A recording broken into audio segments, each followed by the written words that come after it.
Yeah, so I'm Emily Evangelista. I'm Global Director of Customer Engagement for Micro Focus, which is one of the largest pure play enterprise software companies in the world.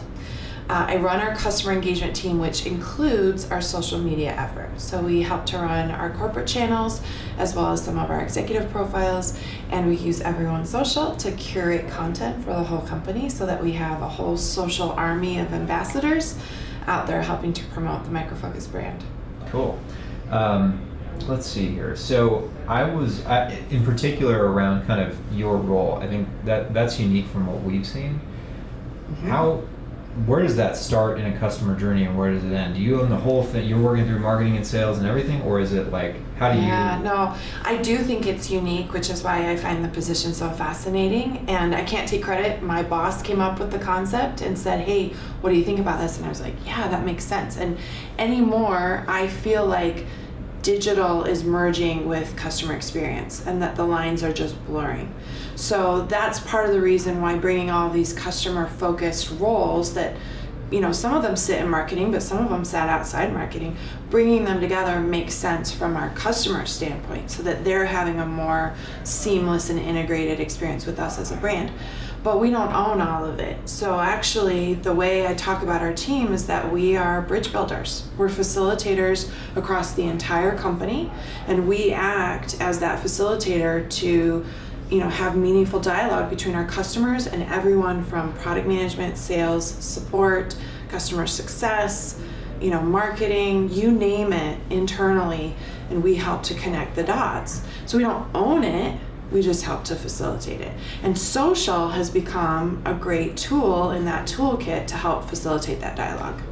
I think one of the things you touched on that I think many on our team have always believed is that, you told everyone in the room, like, don't make a mistake. You shouldn't be on the fringes. You should be in the middle of this thing. And anything that has the potential to touch every employee potentially in a company, like, that is really important. Like, how do you think about? Because this is something that I'd love for anyone who sees this, especially within our customer base, to think about, like, how they as a professional in a role related to social can be thinking about this as it relates to the company. I mean, from a professional development standpoint, like, how have you thought about that? Yeah. How has this been important for you? So a couple thoughts. One of the things that we'll talk about in my team quite a bit is that the attitude of my team sets the tone internally and externally. So when you position yourself in the middle like that,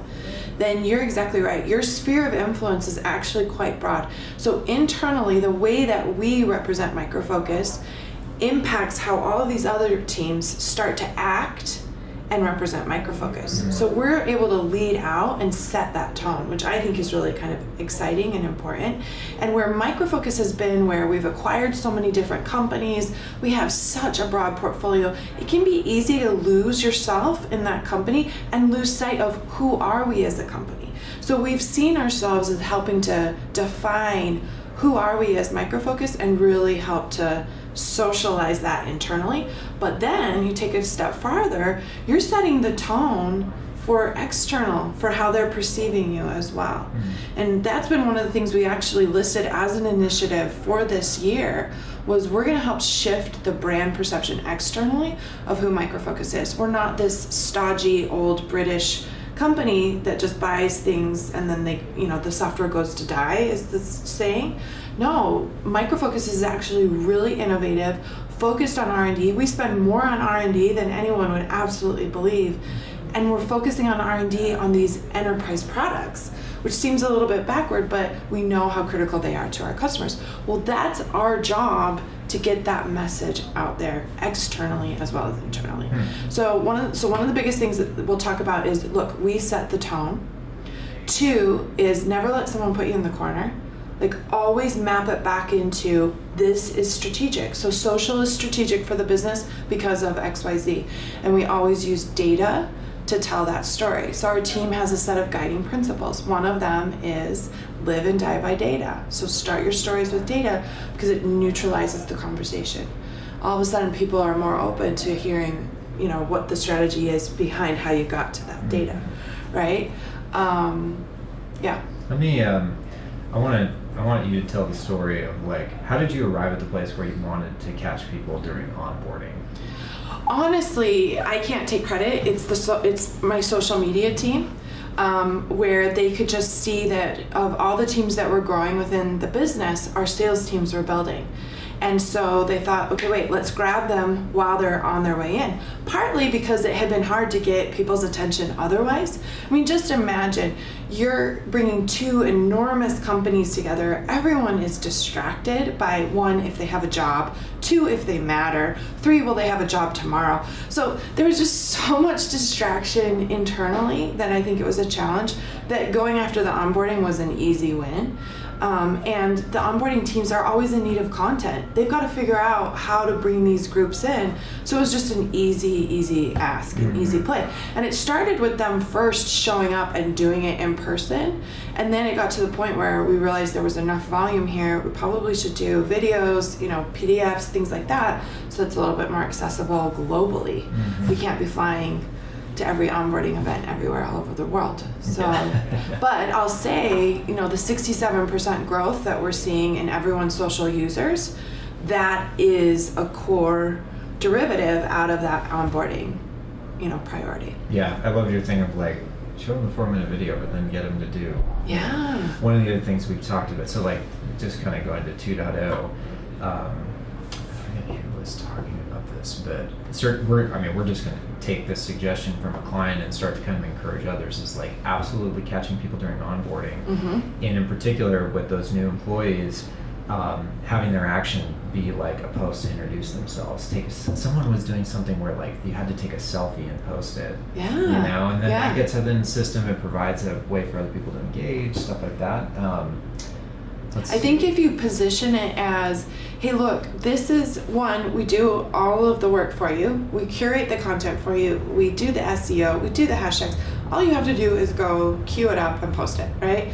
You're making their jobs easier. But also if you position it as, this helps you grow your brand, your personal brand and representation as part of this company, they can see the personal value in that, and so then it's in their best interest to be doing this as well. Especially if you're someone new coming into a company, it can be really overwhelming to try to get up to speed on the jargon, the lingo, all the products, the solutions.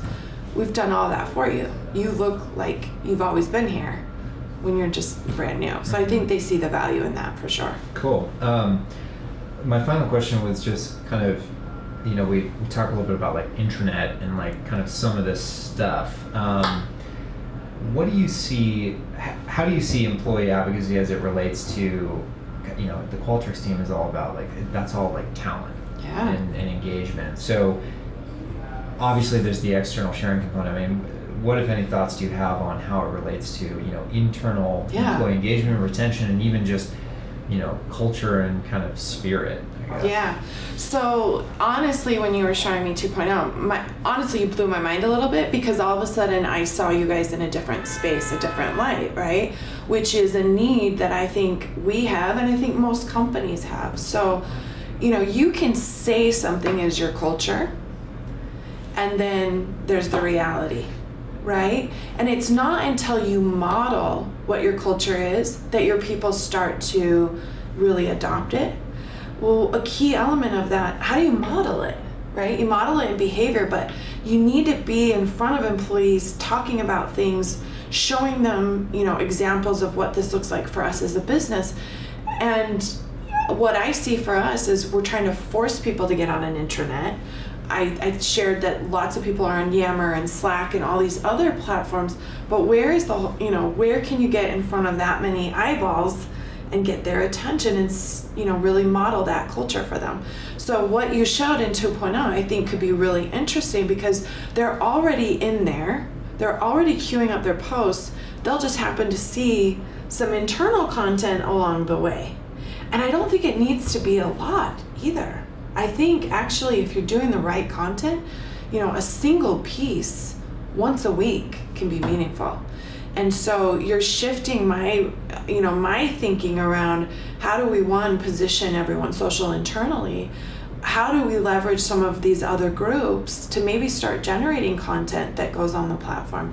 Think if our internal comms team understood that capability was there, it's solving a problem for them, in a new way.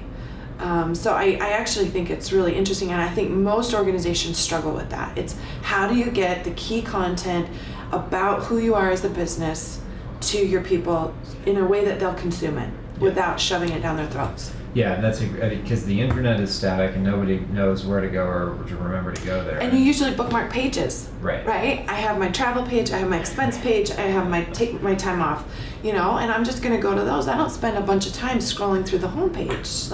I just don't. Yeah, and then at the opposite end, the conversations we've been having, like in New York the other week, was with we use Slack here. But it's so fast, right? It's real time. It's like you share something to someone and it's gone. Yeah, it's like Twitter, right? Yeah. It happened 15 minutes ago. That was last year. Yeah. Yeah. So. Yeah.